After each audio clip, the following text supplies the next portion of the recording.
Okay, everybody, we are back, and let's discuss some of the aftermath. All right. So I'm gonna tuck you right there, and it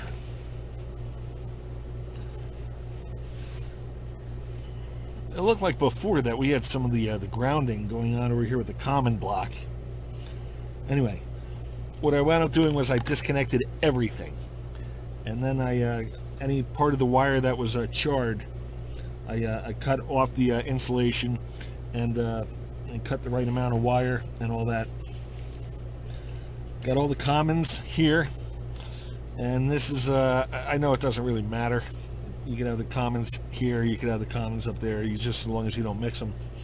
But in the Magnetek manual, they show all the commons over here, so that's what we went with.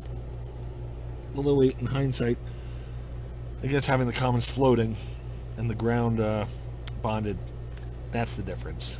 I didn't realize that until I looked up underneath there. So yeah, commons are isolated with this plate.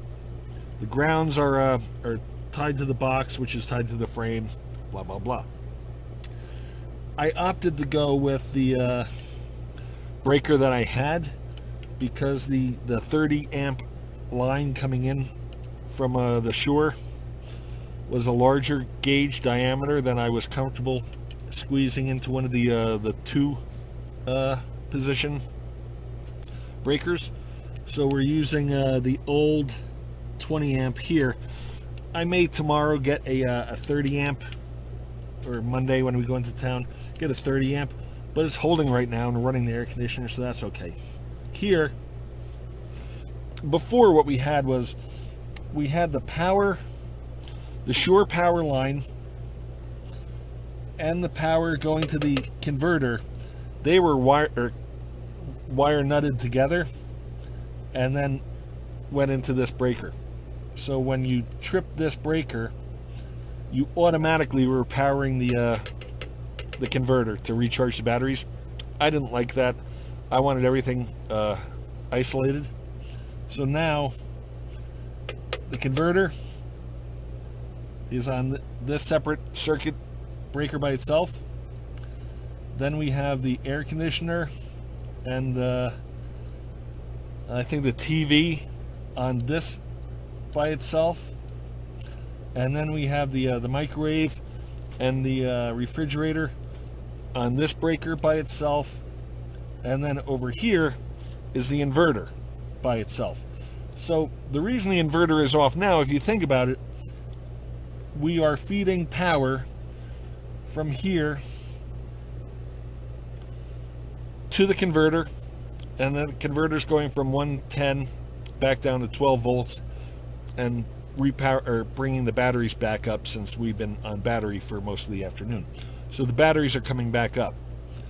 If I ran the inverter, we'd be pushing power back into it that way, and back feeding the inverter basically, and it makes a really nasty sound, basically saying turn me off, or you're gonna screw this thing up. So that's why that's off. Now if we were unplugged outside, I would turn this off, probably turn the batteries off, and turn the inverter on.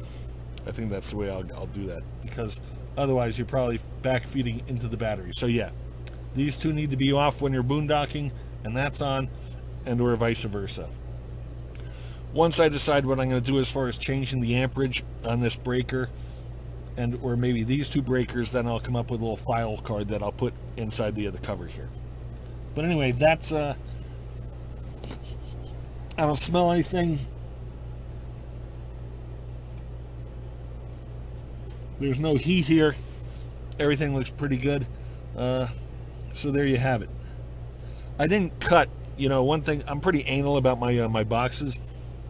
I don't like cutting wires to length. So what I wound up doing here and down here was I wound up spiraling them around a smaller wire nut. That way I got some flexibility as far as length if I want it. Same thing down here. I wrapped that around the handle, or the shaft of my screwdriver. Anyway, that's about it. If you have any questions or thoughts or comments, do me a favor, leave them down below. Otherwise, happy RVing, and we'll talk to you later. Shalka04 out. Thanks, bye.